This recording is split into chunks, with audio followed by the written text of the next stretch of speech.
So today we put in test pipes on the G35. You have the Q over here. It's all dirty and shit. But just been lazy. Alright guys, so today we're gonna be installing test pipes on the G35.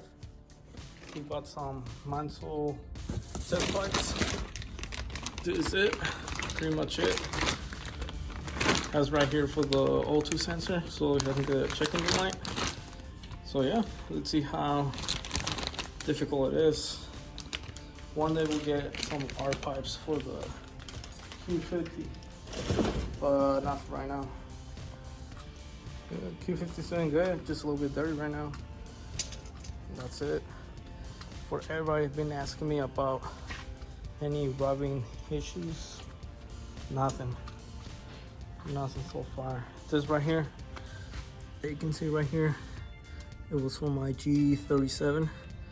That's where I got this set up from. I sold my G37s and I got Q50, but I did it in my other car. So far nothing, it's all good. No problems, no nothing. The back, as you can see, it's good. Just right here, you can see a little bit when it goes down, but it's nothing. But yeah, so we're working on a G35. Putting some test pipes on it. It's gonna sound really good. This is fucking a lot of hard work because they're like all the way down there. But yeah. Alright guys, so this is the test pipes right here. They're Manzo Racing test pipes. This right here is where you put your O2 sensor so you can get a check engine light.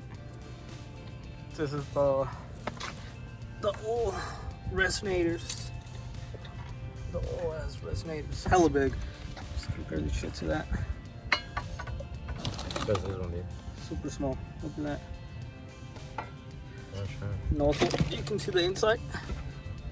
Nothing. This one is fucking like honeycomb. That's why it'll make a lot of power and a lot of noise. But yeah, that's the big difference.